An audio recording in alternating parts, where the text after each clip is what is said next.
ஆண்டவரை நம்பணும், அவரை முழுமையா நம்பணும். கடுகளவு உனக்கு விசுவாசம் இருந்தால் மலையை பார்த்து பெயர்ந்து போய் என்று சொன்னால் அது அப்படியே உங்களுக்கு கீழ்ப்படியும் என்று ஆண்டவர் சொன்னார்.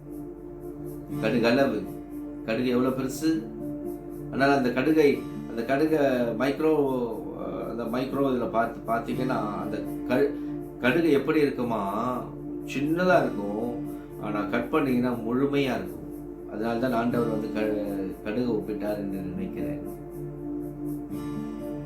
கடுகளவு விசுவாசம் இருந்தாலே போதும் அப்படின்னா என்ன அர்த்தம்? ஆண்டவர் மேல முழுமையான விசுவாசத்தை வச்சு பாருங்க. அவர் உங்களை வழி நடத்துவார், அவர் உங்களை போஷிப்பார், அவர் உங்களை பராமரிப்பார். 30 லட்சம் மக்கள் 6 லட்சம் ஆண்கள் என்று சொல்லப்பட்டிருக்கிறது விவிலியத்திலே. பழைய ஏற்பாட்டிலே விடுதலை பயணத்தை எடுத்து பாருங்க. எகிப்திலிருந்து புறப்பட்ட மக்கள் 6 லட்சம் ஆண்கள். அப்ப 6 லட்சம் ஆண்கள்னா ஆவரேஜா எடுத்துக்கோங்க. ஒய்ஃப் இருப்பாங்க, அவங்களுக்கு அம்மா இருப்பாங்க, எல்லாருக்கும் பிள்ளை இருக்கும். இந்த காலத்து போல 1 2 எல்லாம் இருக்காது. அப்போ ஆவரேஜா பாத்தீங்கன்னா 30 லட்சம் மக்களை 40 வருடங்கள் ஆண்டவர் வழி நடத்தினார். அவங்களுக்கு உணவு கொடுத்தார், நீர் கொடுத்தார்.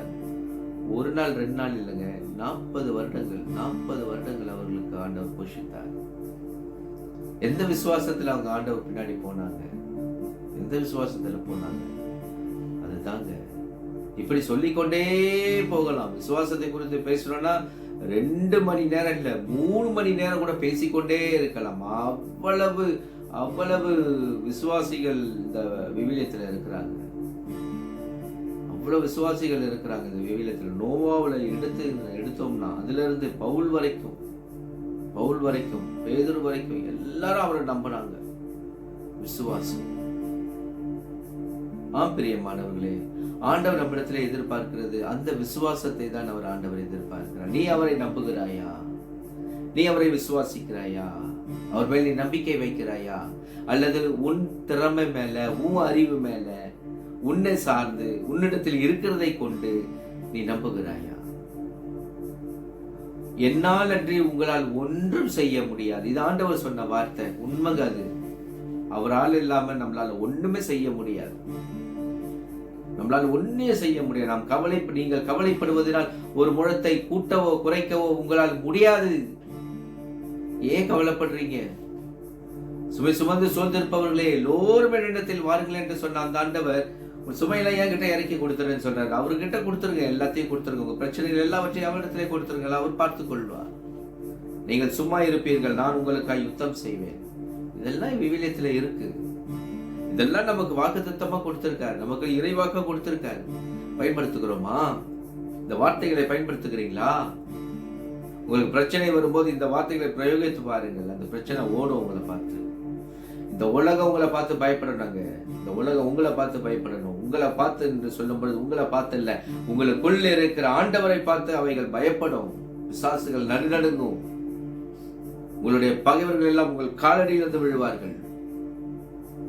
ஏன்? உங்களால் அல்ல, உங்களுக்குள்ள இருக்கிற ஆண்டவர் அதை செய்வார். செய்ய அவர் போதுமானவர் என்று நீங்க நம்பணும். இந்த பிரச்சனை எனக்கு ஏமாத்திரம். அதுதான் பவுல் சொல்வார், வாழ்வோ சாவோ, வருத்தமோ துயரமோ பட்டினியோ எதுவும் என்னை கிறிஸ்தவனிடமிருந்து பிரிக்க முடியாதுன்னு சொன்னார். ஏன் பிரிக்க முடியாதுன்னு சொன்னாரு? அவருடைய முழு நம்பிக்கை அவர் ஆண்டவர் மேல் வைத்திருந்தார். நான் எதை செய்தாலும் அவருடைய மகிமைக்காக நான் செய்வேன்.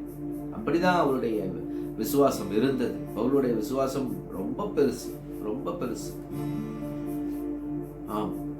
எனக்கு பிரியமானவர்களே, அந்த நம்பிக்கை நமக்குள்ள எப்படி வரும்? அந்த விசுவாசம் எப்படி நமக்குள்ள வரும்? விசுவாசம் எதனால வருமா? கேள்வியினால வருமா? கேள்வியினால விசுவாசம் வரும். அப்போ அந்த கேள்வி எழும்பொழுது அதுக்கு பதிலை ஆண்டவர் கொடுக்கும் பொழுது அந்த பதிலானது உங்கள் விசுவாசத்தை பெருக்குங்க.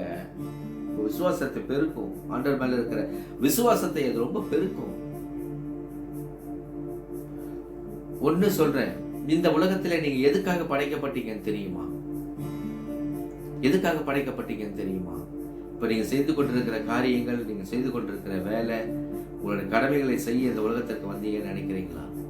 உங்களுடைய நம் ஒவ்வொருவரும் இந்த உலகத்திலே வந்ததுடைய ஒரே நோக்கம், முதல் நோக்கம் அவரை ஆராதிக்கவும், அவரை துதிக்கவும், அவரை மகிமைப்படுத்தவும், அவரை மாட்சிமைப்படுத்தவும், அவரை கனப்படுத்தவும், அவருக்கு மகத்துவத்தை செலுத்துவதற்குமே அன்றி வேறு ஒன்றுக்காகவும் எந்த படைப்புகளும் உண்டாக்கப்படவில்லை. வேற ஒண்ணுக்காகவும் நீங்க உண்டாக்கப்படலைங்க.